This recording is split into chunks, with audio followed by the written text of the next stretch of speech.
Атайсал һәр кемгә көз бирә. Олы өйек буйы кызы Зәйнәп Биишева ла шул көскә таяна. Үз халкын бар дөньяга таныткан әсәрҙәр яза.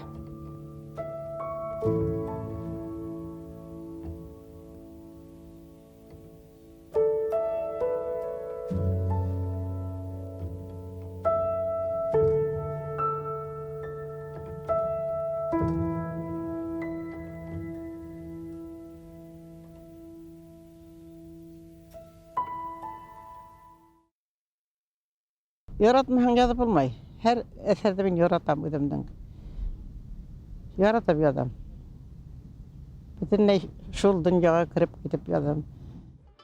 Зәйнәп Биишева төрки дөньяһында трилогия язган беренче катын кыз. Башкортостандың беренче халык язучысы. Атайсалы Күгәрсен районы Төйөнбәт авылы. Лесен талапсан һәм тура хүдле булайны уйлаганын алдашмай әйтәйне. Ләкин мин аны күбрәк шат күңелле итеп хәтерләйм. Ул яңгыратып көлгән сакта күңеле башкаларга күсәйне. Зәйнәп Биишеваның баласагы нык авыр була. 3 яшьтә әсәһез калып, үгәй әсә кулында үсә. 11 яшендә атаһы ла үлә. Үгәй әсә етем балаларны ташлап сыгып китә. Мин бер кашанда бала булмадым. Без үй ичендә 5 бала идек. Жетем. Иңгесе мен идем. Әллә шуңа, шу менә өлкән агайлардан да, апайлардан да үземне олы күрә торгайным. Зәйнәп мәктәпкә 12 яшендә генә бара. Бер туган Хәлимә апаһы уны үзе укыткан Акман авылына алып китә. Гыйбадулла агаһы Зәйнәпкә укырга киеп йөрергә дип бер кәзә тирәһеннән генә тун тегеп бирә. Шул тиклем сибек, бәләкәс булган кызыкай. Акманда уку татар телендә була. Зәйнәп татарса дөрес һөйләшмәгәс, классташтары унан көлә. Малайдар Зәйнәп мәктәпкә инү менән уның кәзә тунына төрттереп «мә» дип бакыра башлай. Булай да шым Зәйнәп был хәлдәрдән һуң бөтенләй өндәшмәс була. Уга телһез дип кушамат тагылар. Бер нәмә лә һөйләшмәйем беркем белән дә. Һорау да бирмәйем. Асыктым дип әйтмәйем. Көнне бер һаны икмәк күрмәһәм дә һорамайым беркемдән дә. Шуның күрсәтә күрә сыккан урамда күрәлер инде асыккан араган баланы. Бирһәләр алмаем касам. Кем миңа икмәк бирә, ашарга бирә, ул кешедән касам. Бер дә етем булгым килмәй, бахыр булгым килмәй. Аны бер вәлә әйтмәйм. Зәйнәп кәмһетүләргә түҙә. Уку теләге көслөрәк була. Татар телендә тиз өйрәнә. Дәрестә кул күтәреп яуап бирә башлай. Тырышып укыгас, тиз арала 1-нән 2 класска, шуннан 3-гә һикерә. Ә яңа елдан һуң 4 класска күсеп ултыра. Бөтәһенең дә танауына сиртә кыз. Бер ел эчендә башлангыч белемде тамамлап та куя. Унан көлгән малайдар үсекләүдән туктый, Зәйнәп менән дуз булырга тырыша. Авыру үзе ашты торганнар бурын. Шул ысындыр. Мин аска туйды өйрәнгәнемдән дә авырудан да алыр үлмәй калдым. Менә баласактың бер картинаһы шул. Аслык, ялангаслык. Зәйнәп Биишева аслык вакытында 3 ел буе тапма менән яфалана. Тапма менән авырган кешенең ашагыһы килмәй, һугап-тик йөрөй. Шул авыру мине асыгып үлүдән коткарды ди Зәйнәп Биишева был хакта. Бер елда 4 класслык белем алган ул Акман мәктәбенә укыган вакытта. Шуның адыктан бәләкәй генә көенсә укыйм мине апарыгы дип Ырымбурдагы педтехникумда укырга ингән. 16 яшьлек Зәйнәп Карванһарайга, Ырымбур башкорт педагогия техникумына укырга ине. Ул заманда Карванһарайга инеү әле Мәскәү дәүләт университетында укуга тиң. Онда 2 ел әзерлек курсы һәм 4 төп курсты укырга кирәк була. Тырыш һәм сәмле кыз 2 ай эчендә беренче әзерлек курсын тамамлай һәм икенче курска күсеп ултыра. Карванһарайга баргаста шул дәресләр бирү миңа бөтенләй еңел дәресте тыңлау. Көн-төн китап укыйм. Тәүдә үзебезнең недән Карванһарайның китабын укып сыктым. Баштан аяк әдәби булганда, гыйльмиме башка ниндәй баһала. Шуннан һуң бер вакыт урамда капка төбендә тор һәм өлкән апайлардан бер 3 кеше китаплар күтәреп китеп баралар. Ничектер батырсылыгы итеп аларга әйтәм. Кайда барасың дип апайлар дим. Mana bibliotекага ди. Гаспиринский исемендәге библиотека ди. Шуннан мин лә баралар дим, алып бардылар. Китап дөньяһы бай миңа күренде инде. Шул көннән алып мин дә янында йөри башладым. Көчем иткәнчә күтәреп кайтам. Кайтам да укып тик ятам. Ошо осорда Зәйнәп Биишева хикәяләр яза башлай. Тик курсташтары уның дәфтәрен алып укып, көлкөгә күтәрә. Зәйнәп нык гарләнә. Бер касан да язышмаям дип, үз-үзенә һүз бирә. Тагы ла ныгырак йомала. Телһез дигән кушамат кире әйләнеп кайта. Русса бер һүз белмәгән Зәйнәп 6 еллык курсты 5 елда уңышлы тамамлай. Ошо елдарда Оренбург техникумын тамамлаган бердән-бер башкорт кызы була ул. Аның Хәлимә дигән бер туган апаһы ла беренче мәктәп интернатка килеп 25 ел буе андагы башлангыч классларда укытып, адактан СССР Верховный Советы депутаты булып, шул беренче мәктәп интернатка рух биргән Биишева. Олар тап бына үзләренә нимә кирәк, шуны һорарга, хөкүмәттән дә һорарга, башкорт халкына үсешер өчен кайһы нимә укырга кирәген, техник белемдәр алырга кирәк икәнен асыктан-асык мына игълан итеп яшәргә өйрәнгәннәр.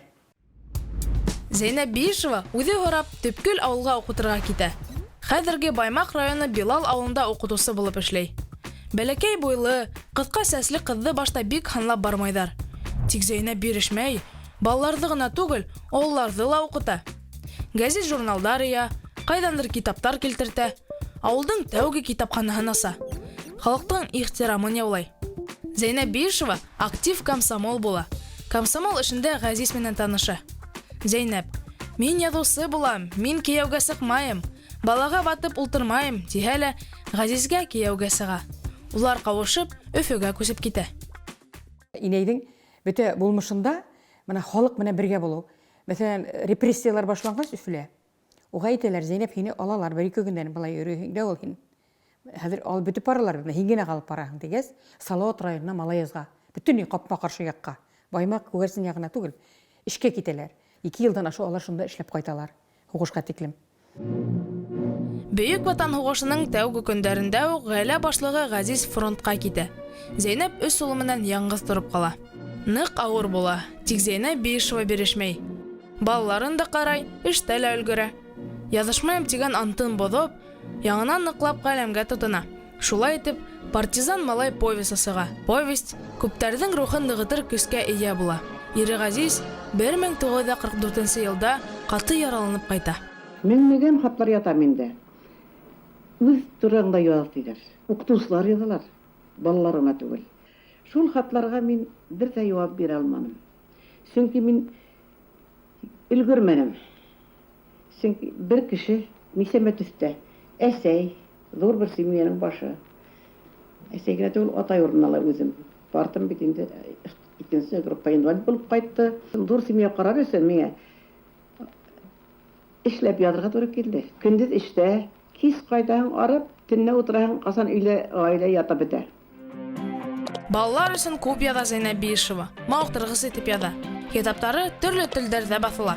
Уның шигырьләре, хикәяләре, романдары, балалар өсөн язылган әкиятләре, повестьлары, пьесалары һанап беткеһез. Кәмһетелгәндәр романын ялганда, ул дачылы ялган ине. Өләсәйем әйтә торгайны. Таһир шунда машина уйнап ултыра, ә мин әҫәр яҙып ултырдым тип әйтә торгайны. Медицина институтын тамамлагас, ата-әсәйемде Сибай ҡалаһына эшкә ебәрделәр. Мин шунда донъяға килдем. 1 яшым тулғас, өләсәйем мине үҙҙәренә ала. Мин шул 1 яшымдан 5 яшкә тиклем өләсәйем менән, Газиз ҡартайым менән, Хафасайым менән ошо фатирла тордом. Мин улар янында ысынлап та иң бәхетле идем. Шулай итеп әйтәйем. Ире лә, өс улы ла, бер туган апаһы Хафаса апай да Зәйнәп Биишевага терәк була. Бынамын тигән улдар тәрбияләй ул. Олы улы Тельман МДУ тамамлай. Химия фәндәре докторы, профессор була. Тельман әсәһен нык ҡурсалай. Яҙыша алһын өсөн, әсәһен Мәскәүҙә, ял йорттарында йәшәтә. Уны фотоға төшөргә ярата. Шуға ла ғаилә фотолары нык күп. Уртансы улы Юлай, билдәле тәржемәсе. Мәскәүҙә МГУ-ла иң ауыр факультетта мехфакта уҡый. Танылған ғалим, техник фәндәр өлкәһендә унлап асыш эшләй. Бөтәһенә лә авторлыҡ ала, производствоға индерә. Механик-математик булһа ла, Юлай хәләтле тәрҗемәсе булып китә. Әсәһенең бөтә әҫәрҙәрен рус теленә тап Юлай Әминов тәрҗемә итә. Кесе улы Дарвин Башҡорт медицина институтын, шунан Мәскәүҙә аспирантура тамамлай. Институтта лекциялар уҡый, табип булып эшләй. Дарвин һүрәт төшөргә ярата. Әсәһен, атаһын, Хафаса апаһының портреттарын оҫта эшләй. Улдары менән ныҡ дуҫ була Зәйнәп Биишева. Улар менән табаҡ-табаҡ хаттар яҙыша, ҙур аныҡ маҡсаттар ҡуя белә. Атайым да өләсәйемә күп әҫәрҙәрен тәржемә итте. Ярҙам итте, сөнки ул Өфөлә йәшәй ине. Уның улы Тельман ағайым һәм Юлай, улар Мәскәүҙә йәшәйҙәр ине. Шуның өсөн атайым йыш ҡына өләсәйемә ярҙам итте. Посылочный переводтарын эшләне. Йыш ҡына шул машинкала баҫып ултырҙы инде әҫәрҙәрен. Яҡтыға трилогияһы. Ул бик киң уйланған әйбер. Әгәр минән 400-нче яҙып бөтһәм, ул мировой әҫәр булыр ине. Тип юҡта итеп ҡуяйым әле. Башҡорт халҡының бөтә ғөмөрөн, тормошон, ғөрөф-ғәҙәтен, рухи донъяһын асатырған әҫәр ине ул. Мин шул маҡсаттан яҙғайным да. Минең халҡымды ла яратһындар дип, уҡыһындар дип, белһеннәр дип, башҡорт дигән халыҡ бар икән шундай. Хатта үҙемсә хыял иткән минең кешеләремә, образларыма ғашиҡ булһындар дип тә уйлап ҡуйғанмын. Төрки донъяһында трилогия яҙған беренсе ҡатын-ҡыҙ булып дан ала Зәйнәп Биишева. Яҡтыға трилогияһы ныҡ популяр була. Советтар Союзының 20-нсе быуат ҡыҙҙары үҙҙәрен емеш тип хис итә. Донъяның төрлө тарафынан Зәйнәп Биишеваға меңәрләгән хат яуа.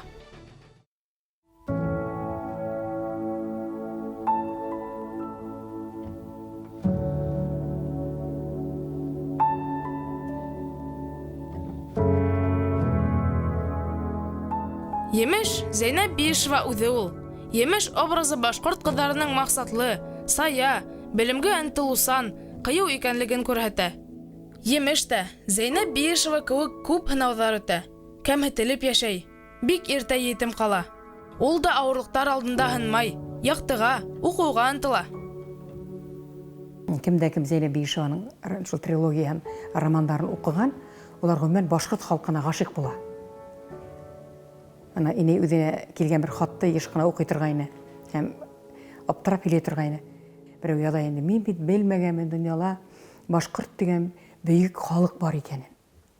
Зәйнәп Биишеваның романын уҡымаһам, мин шуны белмәҫ инем.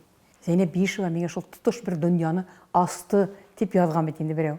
Инде шул хатты күрәтеп һөйләй торғайны. Зәйнәп Биишева халыҡ яҙыусы исеменә лайыҡ булған беренсе ҡатын-ҡыҙ. Уға был юғары исем 1990 йылда бирелә. Халҡының тарихын, рухи матурлығын бар донъяға еткергәне өсөн. Башҡорт теле китабына бағаһы бик ҙур инаның. Сөнки ул Лев Толстойҙы, Туҡайҙы, Таҡташты, Достоевскийҙы күп уҡый торғайны. Пушкинны, Лермонтовты ла уҡый торғайны. Менә бит шундай ҙур әҙәбиәтте белә торор, нисек итеп беҙ ярты йорто насар сифатлы китап сығарайыҡ. Башҡорт китабы ныҡ яҡшы булырға тейеш.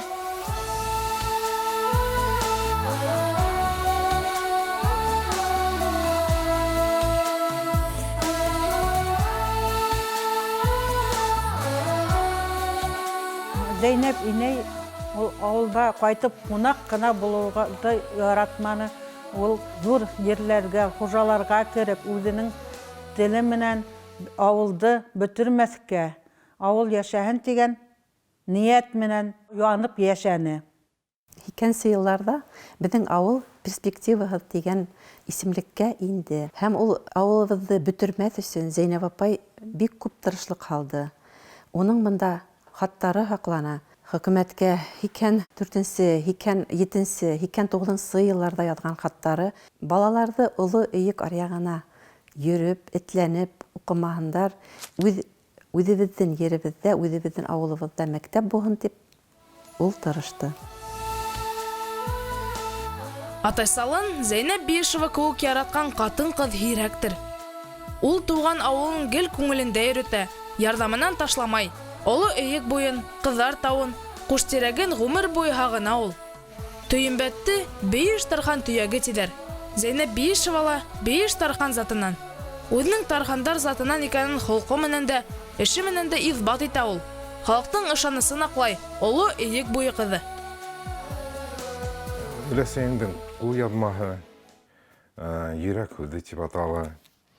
Ул язылған октябрьнең 1960 елда.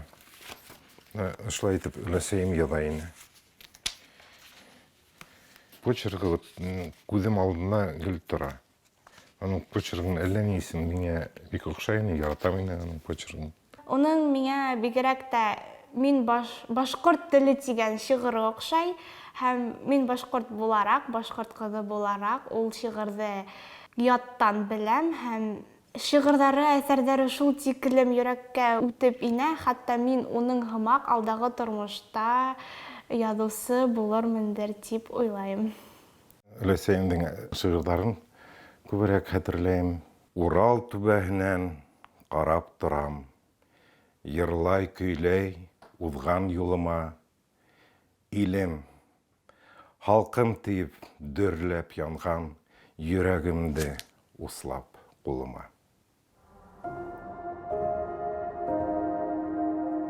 Бына мин ниндәй генә ярлыҡ, ниндәй итәрү күрһәм дә, ғорурлыҡтан ҡайтманым. Мин үҙемдең кем икәнемде беләм, халҡымдың кем икәнен беләм.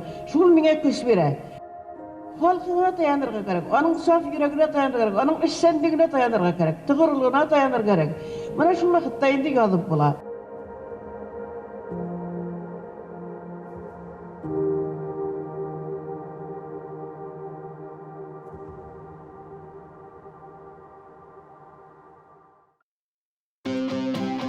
Зәйнәп Бейешева кәңәш итә. Үҙ ҡаҙаныңда ҡайнама, халыҡ менән бергә бул. Кеше бәхеткә өмөт менән йәшәргә тейеш. Яҡшымын тип күкрәк ҡаҡма, халыҡ һине үҙе баһалар. Хеҙмәт аша ғына ысын бәхеткә ирешеп була.